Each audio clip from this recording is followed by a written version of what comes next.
جتنے پھل، جتنے اسمار، جتنے اشجار، جتنے ابہار، یہ سب کچھ کس کے لیے؟ کہا انسان تیرے لیے۔ لیکن ادھر سرکار دو عالم صلی اللہ علیہ وآلہ وسلم کی احادیث ہم جب دیکھتے ہیں تو حضور علیہ السلام ارشاد فرماتے ہیں، صحیح حدیث کے الفاظ کا مفہوم ہے، فرماتے ہیں میں سویا ہوا تھا، میں نے دیکھا کہ کوئی آنے والا میرے پاس آیا اور اس نے زمین کے جتنے خزانے تھے ان سب کی کنجیاں میرے ہاتھ میں رکھ دی۔ اور پھر یہ تو خیر استراحت کے الفاظ ہیں، جامع ترمذی اور صحیح ستہ کی حدیث میں تو یہ مفہوم موجود ہے۔ حضور علیہ السلام فرماتے ہیں مجھے اللہ تبارک و تعالیٰ نے معراج کی رات اپنے دیدار سے بھی نوازا اور زمین آسمان کے جتنے خزانے تھے وہ سب عطا فرما دیے۔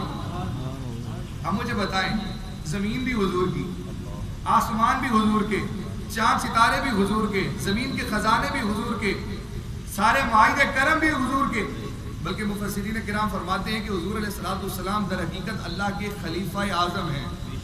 کیا ہیں؟ خلیفہ۔ حضرت آدم علیہ السلام بھی خلیفۃ اللہ ہیں، لیکن خلیفۃ اللہ الاعظم ہوا محمد رسول اللہ صلی اللہ علیہ وسلم۔ کیوں؟ کیونکہ مفسرین لکھتے ہیں جعل خزائن کرمہ ومعائد نعمہ تحت یدیہ فیعطی ما یشاء ومن یشاء، کہ اللہ تبارک و تعالیٰ نے اپنے جتنے کرم کے خزانے ہیں اور نعمتوں کے جتنے دسترخوان ہیں وہ سب سرکار دو عالم علیہ السلام کے ہاتھ میں رکھ دیے ہیں۔ وہ جب چاہیں، جس کو چاہیں، جتنا چاہیں عطا فرمائیں، کوئی روکنے والا نہیں۔ اب زمین، آسمان، سورج، چاند، ستارے، شمس و قمر، یہ سب حضور کے، یہ مرکبات، یہ جزیات، یہ کلیات، یہ عنصر، یہ جز، یہ کل، یہ ہوا، یہ شجر، یہ ثمر، یہ بہار، یہ لہر، یہ ہر چیز حضور علیہ السلام کی۔ جب سب کچھ میرے آقا کو دے دیا گیا تو ہمیں نعمت کون سی ملی؟ ہم کس کا چرچا کریں؟ سب تو اپنے محبوب علیہ السلام کو دے دیا، پیچھے رکھا گیا، جنت محبوب کی ملک کر دی، حور و غلمان محبوب کی ملک کر دیے، ساری کائنات کا حسن محبوب کی ملک کر دیا، سارے رتبے، ساری شانیں محبوب کو دے دی، سارے خزانے محبوب کو دے دیے۔ اپنی خدا تبارک و تعالیٰ نے جتنی خدائی تھی المختصر، اس خدا کی جتنی خدائی تھی، اس خالق کی جتنی تخلیق تھی، وہ سب مل کے محبوب کو دے دیا، سب مل کے محبوب میں کر دی۔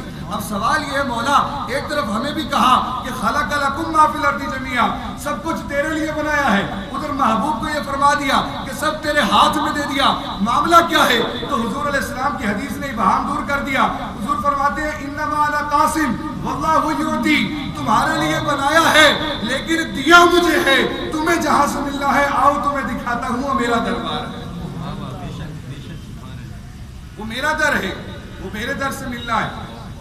ساری نعمتیں حضور کی ہیں، سارے جہان حضور کے ہیں، ساری مخلوقات حضور کی ہیں۔ اے مولا ہم پہ کیا نعمت اتری؟ ہم نے اب کیا چرچا کرنا ہے؟ نہ زمین ہماری، نہ سورج ہمارا، نہ چاند ہمارا، نہ ہوائیں ہماری، نہ فضائیں ہماری، نہ کہکشائیں ہماری، نہ کوہسار ہمارے، نہ پہاڑ ہمارے، نہ زمینیں ہماری، نہ زمین کے خزانے ہمارے، نہ زمین کی نعمتیں ہماری، نہ رتبے ہمارے، نہ تیری مخلوقات، کچھ بھی ہمارا نہیں، سب کچھ تو نے محبوب کو دے دیا۔ ہمیں کیا دیا؟ تو رب کریم نے ارشاد فرمایا لقد من اللہ علی المؤمنین اذ بعث فیہم رسولا۔ علماء فرماتے ہیں منت، احسان والی منت اور نعمت میں کوئی فرق نہیں ہے۔ گویا اللہ تبارک و تعالیٰ نے قرآن پاک میں فرمایا کہ تمہیں وہ نعمت عطا کر دی ہے جس نعمت کے صدقے پورے جہان کو میں نے تکلیف فرمایا، وہ نعمتوں کی اصل عطا کر دی۔ سرکار دو عالم علیہ السلام کی ذات، آپ کا دامن کرم عطا کیا۔ اب ایک طرف یہ نعمتیں، مال ہے، اولاد ہے، دولت ہے، عزت ہے، شہرت ہے، کاروبار ہے، تجارت ہے، صنعت ہے، ایک طرف یہ نعمتیں ہیں، اور ایک طرف وہ نعمت ہے جس کے صدقے یہ سب ملا ہے، جن کے صدقے قرآن ملا ہے، جن کے صدقے اسلام ملا ہے، جن کے صدقے رحمان ملا ہے، ایک وہ نعمت ہے۔ تو وہ نعمتیں تو دی ہی سرکار کو ہیں، اس کا کیا چرچا کرو گے؟ وہ تو سرکار نے چرچے کر لیے، حضور کو ملی تو حضور نے چرچا بھی کیا، سنو مجھے اللہ نے نبیوں کا سردار بنایا، میری امت کو ساری امتوں پہ فضیلت دی۔ پہلی امتوں کو ضروری تھا معبد خانے میں عبادت کریں گے تو قبول، باہر کی تو قبول نہیں۔ فرمایا میری امت کے لیے پوری زمین ہی عبادت کی جگہ ہے، جہاں سجدہ کر لیں قبول۔ ساری مٹی پاک کر دی گئی، مٹی کا کام، مٹی لگے تو دھوتے ہیں نا آپ جا کر، سرکار کے صدقے اللہ نے یہ مٹی ہمارے لیے طہارت بنا دی۔ یہ حضور علیہ السلام کی نعمت ہے جس کا چرچا میرے آقا فرماتے تھے۔ ہم نے کیا چرچا کرنا ہے؟ ہم نے یہ چرچا کرنا ہے کہ ہمیں اللہ تبارک و تعالیٰ نے محبوب کا دامن کرم عطا کر دیا۔ اور یہ سنت ہے حضرت معاویہ کی. ترمذی کی مشہور حدیث پاک, حضور علیہ السلام تشریف لائے, حضرت امیر معاویہ رضی اللہ تعالیٰ عنہ ارشاد فرماتے ہیں ہم حلقہ لگا کے بیٹھے تھے. یہ میلاد نہیں تو اور کیا ہے, ہم حلقہ لگا کر بیٹھے, ندعو اللہ ونحمدہ, ہم اللہ کا ذکر کر رہے تھے اور اس کی تعریف کر رہے تھے. کہ اتنے میں چاند سا چہرہ چمکاتے سرکار دو عالم صلی اللہ علیہ وسلم تشریف لائے اور پوچھا کیا کر رہے تھے؟ عرض کیا حضور اللہ کا ذکر کر رہے تھے, اس کی تعریف کر رہے تھے. کس بات پہ؟ عرض کیا علی ما ہدانا لدینہ ومن علینا بکا, یا رسول اللہ صلی اللہ علیہ وسلم ہم اللہ تبارک و تعالیٰ کی تعریف کر رہے تھے اس وجہ سے کہ اللہ نے ہمیں اپنے دین کی ہدایت بھی عطا کی ہے اور آپ کا دامن کرم بھی عطا کیا. یہ ہے اس کی نعمت کا چرچا. ہم نے کیونکہ یہ جہان سارا اور اس جہان کی ساری نعمتیں یہ سب تو حضور علیہ السلام کی ملکیت ہے, وہاں سے تقسیم ہو رہی ہے. ہمیں جو نعمت ملی ہے وہ سرکار علیہ السلام کا دامن کرم, اس کا چرچا کرو نا, اس کا شکر کرو نا, ان کے گیت گاؤ, ان کی نعتیں پڑھو جو حضرت امیر معاویہ کی سنت تھی. عرض کیا ومن علینا بکا, ہم اللہ کی تعریف کس لیے کر رہے ہیں؟ اس نے ہمیں آپ کا دامن کرم عطا کر دیا. حضور علیہ السلام نے پوچھا اللہ کی قسم اٹھا کر بتاؤ کیا یہی کام کر رہے تھے؟ انہوں نے قسم اٹھائی اور کہا یا رسول اللہ صلی اللہ علیہ وسلم واللہ ہم یہی کام کر رہے تھے.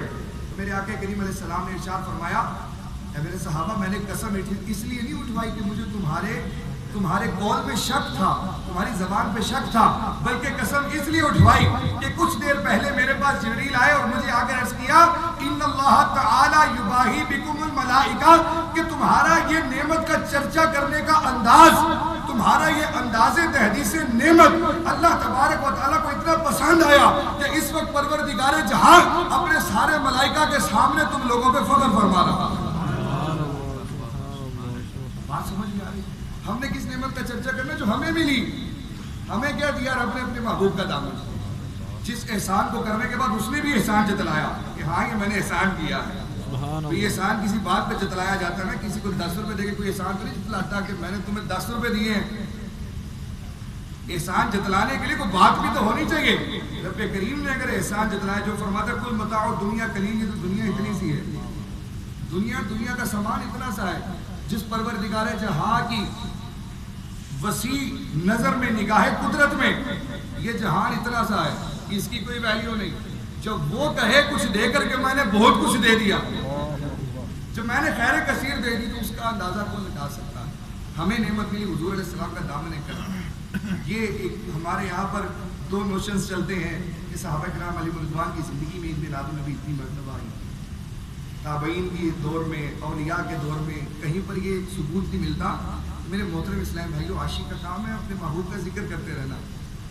جہاں موقع ملے, جب موقع ملے, صرف میلاد کی ڈیفینیشن تو سمجھ لیجیے. ابھی جو ہم بیٹھے ہیں یہ بھی میلاد ہی ہے. لائٹنگ ہونا ضروری نہیں, شامیانے ہونا ضروری نہیں, دریا ساؤنڈ سسٹم ہونا ضروری نہیں, ایون کہ خطیب کا ہونا بھی ضروری نہیں. میں لٹریری بات کر رہا ہوں. اہل سنت والجماعت کے عقائد کا جو لٹریچر ہے, لٹریری ڈیفینیشن اس کرنے لگا ہوں کہ میلاد کی ڈیفینیشن رئیس المتکلمین مولانا نقی علی خان رحمۃ اللہ تعالی اعلیٰ حضرت کے والد گرامی امام احمد رضا خان علیہ رحمہ کے والد گرامی, آپ میلاد و قیام رسالے کے اندر ڈیفینیشن لکھتے ہیں میلاد ہے کیا. بس اس کو سمجھ لیجیے, ہر سوال کا جواب مل جائے, ہر سوال کا جواب مل جائے.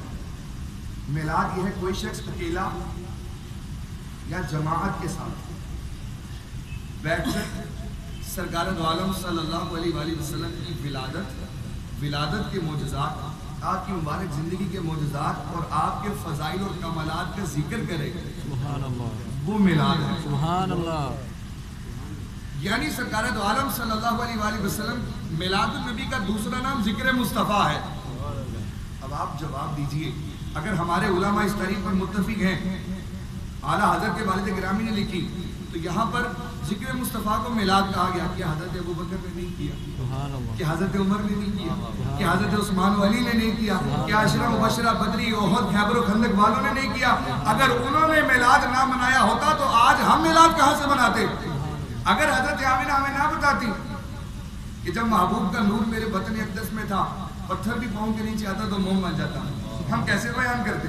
اگر حضرت آمینہ نہ بتاتی کہ میں کنویں پر پانی لینے جاتی اور خواتین کو نیچے جھکنا پڑتا پانی لینے کے لیے, مجھے دیکھ کے پانی ابلتا ہوا کناروں تک آ جاتا.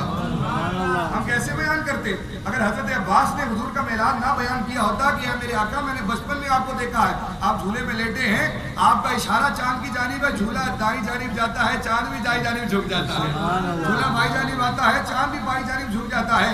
اگر صحابہ حضور علیہ السلام کا میلاد بیان نہ کرتے، ہم کہاں سے کرتے؟ میلاد تو نئی چیز ہو ہی نہیں سکتی، کیونکہ میلاد کا تعلق کی تاریخ کے ساتھ ہے، تو تاریخ جب تک بیان نہ کی جائے تب تک کوئی اگلی صدی میں آ کر بتا ہی نہیں سکتا۔ اگر دوسری صدی والوں کو پہلی صدی کی حدیثیں ملی تو مطلب پہلی صدی میں میلاد بیان ہوا ہے۔ اگر تیسری صدی میں امام ترمذی صحاح ستہ کی ٹاپ 3 بکس ہیں، بخاری، مسلم اور ترمذی شریف، امام ترمذی رحمۃ اللہ تعالی علیہ نے اپنی کتاب جامع ترمذی کے اندر ایک چیپٹر لکھا، چیپٹر نمبر 572 ہے، 572 باب۔ اس 572 باب میں آپ نے وہ حدیث لکھی جس کا تعلق سرکار علیہ السلام کی عمر مبارک کے ساتھ۔ آپ نے اس چیپٹر کا ٹائٹل کیا لکھا جانتے ہیں؟ کچھ لوگوں کے ذہن میں یہ وسوسہ آتا ہے کہ شاید یہ ایک نیا نام رکھ دیا گیا میلاد النبی کے نام سے، پہلے اس نام سے کوئی محفلیں نہیں ہوتی تھی۔ یہ تیسری صدی ہجری کے بزرگ ہیں، 272 غالباً ان کا سن وفات ہے۔ آپ نے تیسری صدی میں، تیسری سینچری میں حضور علیہ السلام کے وصال ظاہری کے بعد یہ کتاب لکھی جو صحاح ستہ کے ایک بہت بڑے محدث ہیں، اور آپ نے اس چیپٹر کا ٹائٹل یہ رکھا باب ما جاء فی میلاد النبی صلی اللہ علیہ وسلم۔ میں اس چیپٹر میں وہ حدیثیں لکھوں گا جو حضور علیہ السلام کے میلاد کے بارے میں بیان کی گئی۔ اور حدیث جب بھی بیان کی جاتی ہے اس کے ساتھ ایک سند ہوتی ہے، ایک ریفرنس چین ہوتی ہے، پوری چین ہوتی ہے کہ یہ حدیث کہاں سے چلی کہاں تک گئی۔ فلاں نے فلاں سے، فلاں نے فلاں سے، فلاں نے فلاں سے، فلاں ان فلاں ان فلاں ان فلاں چلتا ہے۔ حضرت امام ترمذی تیسری صدی ہجری میں لکھ رہے ہیں، بات پہلی صدی ہجری کی ہے، تو مطلب تیسری صدی ہجری میں انہوں نے لکھا کہ انہوں نے سنا ان سے، انہوں نے سنا ان سے، انہوں نے سنا ان سے، بات آگئی دوسری صدی ہجری میں، پھر بات آئی انہوں نے سنا ان سے، انہوں نے سنا ان سے، انہوں نے سنا ان سے، بات آگئی پہلی صدی ہجری میں، پھر بات آگے سند چلی، انہوں نے سنا ان سے، انہوں نے سنا ان سے، انہوں نے سنا ان سے، انہوں نے سنا سرکار دو عالم صلی اللہ علیہ وسلم سے۔ اب مجھے بتائیں کہ 1300 سال چھوڑ کے 13000 سال میں گزر جائے، کیا میلاد کبھی کوئی نئی چیز ہو سکتی ہے؟ اگر پہلی صدی میں یہ حدیث بیان نہ ہوتی، پہلی صدی میں حضور علیہ السلام کا ذکر خیر، ذکر میلاد نہ ہوتا، تو بعد والے کہاں سے کرتے؟ اور 7ویں صدی ہجری کی ابتدا میں بابل کا بادشاہ حضرت صلاح الدین ایوبی رحمۃ اللہ تعالی علیہ کی بہنوئی آپ نے ہمشیرہ جن کے نکاح میں دی تھی، ملک مظفر شاہ اربل کہا جاتا ہے۔ اس کے بارے میں تاریخ ابن کثیر اور البدایہ والنہایہ میں یہ لکھا ہوا ہے، یہ دونوں معتبر تفاسیر ہیں جو ایم اے لیول اور پی ایچ ڈی لیول پر بھی شامل نصاب ہیں، تاریخ کی کتابیں ہیں، تاریخ معتبر تاریخ ہیں دونوں۔ اس میں لکھا ہوا ہے کہ اس کے دسترخوان پہ آنے والے ایک شخص کا بیان ہے کہ یہ ہر سال بڑے اہتمام کے ساتھ محفل میلاد کے انعقاد کیا کرتا تھا، بڑے نیک عادل بہادر منصف بادشاہ تھے، ہر سال بڑی دھوم دھام سے میلاد پاک مناتے۔ ایک مہمان نے اس دسترخوان کی کیفیت بیان کی جو سرکار کے نام پہ سجتا تھا، اسے لکھا کہ میں نے ایک وقت اس دسترخوان کا عالم یہ دیکھا کہ ایک وقت میں 5000 بھنے ہوئے بکرے رکھے، 10,000 بھنی ہوئی بکریاں اور 1 لاکھ مٹی کے پیالے رکھے ہیں مہمانوں کے لیے، اور اس کے علاوہ 3 لاکھ دینار فقراء اور غرباء میں تقسیم کرتے تھے، پھر علماء اور صوفیاء کو بلا کے انہیں مہنگی مہنگی خدمتیں ادا کرتے۔ اس کے علاوہ بے شمار درہم و دینار عوام الناس میں تقسیم کرتے اور ہر ایک آنے والے خاص اور عام کو ایک جیسا کھانا کھلاتے۔ ان کی زوجہ بیان یہ کرتی ہیں کہ ان کی اپنی حالت یہ تھی کہ ان کی جو قمیض تھی جسے وہ پہنا کرتے تھے اس کی قیمت 5 درہم سے بھی زیادہ نہیں تھی، لیکن جب سرکار کے نام پہ خرچ کرنے کی باری آتی تھی 3 لاکھ سونے کی اشرفیاں غریبوں میں لٹا دیا کرتے۔ 6 صدی ہجری کی بات کر رہا ہوں۔ پھر محترم اسلام بھائی اور بزرگوں، عرض کرنے کا مقصد یہ ہے کہ میلاد پاک در حقیقت ذکر سرکار علیہ السلام کی محفل کا نام ہے۔ آپ اکیلے کریں، آپ گھر والوں کو بٹھا کے کریں، آپ دوستوں کو بٹھا کے کریں، آپ بڑا مجمع کر کے کریں، یہ کوئی نئی چیز نہیں ہے، یہ حضور علیہ السلام کا ذکر ہے جو خود رب نے اپنے کلام میں کیا، جو خود حضور علیہ السلام نے بیان کیا، جو میرے آقا کریم علیہ السلام کے چاہنے والوں نے بیان کیا، آج تک کریں اور قیامت تک انشاءاللہ کرتے رہیں گے۔ اللہ تبارک و تعالی ہمیں سرکار دو عالم صلی اللہ علیہ وسلم کا ذکر خیر کرتے رہنے، سنتے رہنے اور تادم مرگ سرکار دو عالم صلی اللہ علیہ وسلم کے اس شاخ سے منسلک رہنے کی توفیق عطا فرمائے، زبان کے ساتھ بھی اور عمل کے ساتھ بھی۔ آمین۔ حضور علیہ السلام کی ہر سنت کو اپنا کے عمل کے ساتھ بھی سرکار علیہ السلام کا ذکر کرنے کی توفیق عطا فرمائے۔ آمین بجاہ نبی امین صلی اللہ علیہ وسلم۔